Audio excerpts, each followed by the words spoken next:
Hudson County TV is at the office of Hoboken Assemblyman Ruben Ramos to discuss two pertinent high-profile issues. One, to raise the smoking age from 19 to 21, and the other, an employee's rights to privacy on social media. Mr. Ramos, thank you for meeting with us today. I just wanted to hear a little bit about your plan to introduce to legislation a law to raise the smoking age from 19 to 21. Yeah, right now, myself and Senator Cody in the Senate side, we sponsor that legislation. And what the data tells us is that the smoking age when kids become addicted or become habitual smokers are the age between 18 and 21.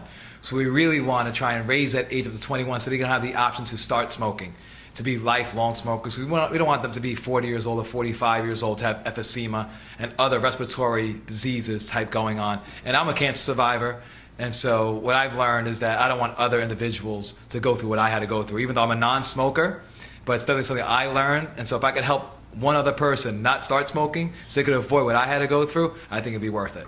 I was just going to ask you why you're so vested in this topic, and I guess that answers my question. Yeah, it's not just that. I've seen other people have to go through lung cancer and emphysema and other respiratory types of infections, but it all can be avoided potentially. And the smoking age, when kids become addicted or become habitual smokers or lifelong smokers, or addicted to smoking, is between the ages of 18 and 21. So we just push that age up just a little bit. We're not telling you to smoke 1 or 2 cigarettes a day. You want to smoke 10 packs a day, God bless you. You have the option to do that. But we really want to try and create those lifelong habitual smokers and stop that from happening.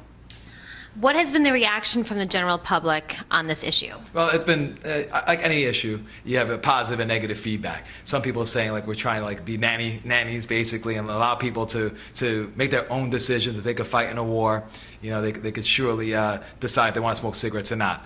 But what we're talking about is lifelong living healthy.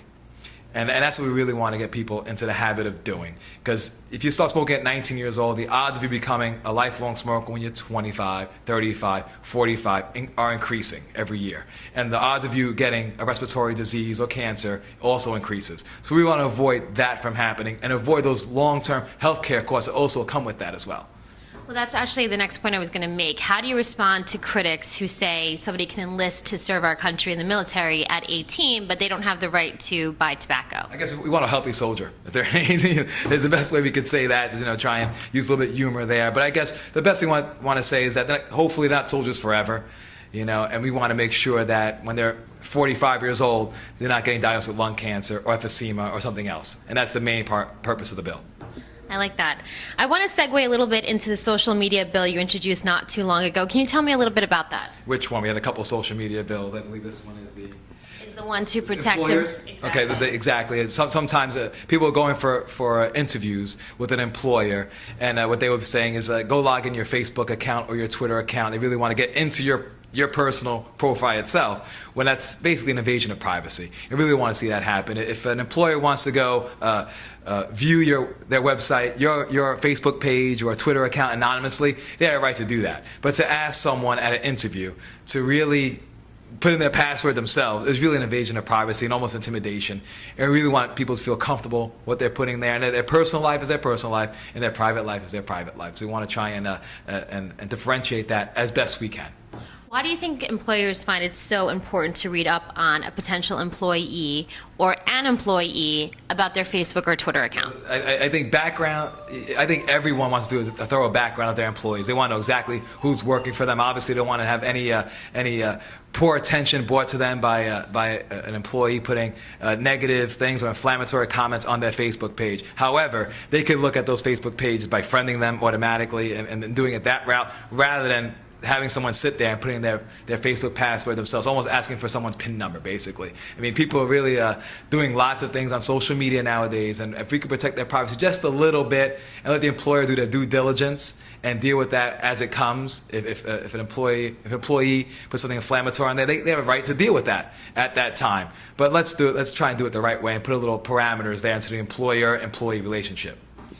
And finally, I just wanted to ask you, what projects or endeavors do you have coming up this summer? Well, what we're working on right now is actually funding. Yeah, as you know, Hoboken is infamous for its flooding problems.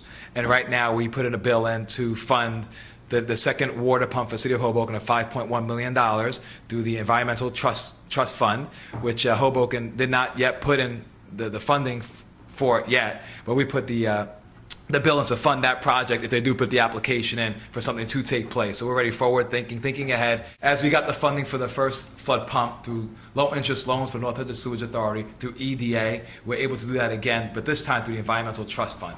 And so that'll really help alleviate the funding, because we all know that we need not 2 sewage pumps, but 4 sewage pumps. This should have been done a long time ago. But I'm happy to be part of getting the first one, and definitely even happier to make sure the second one comes to fruition. Well, thank you so much again for your time, Assemblyman Ramos, and good luck with those endeavors. I appreciate it. Thank you very much. Thank you.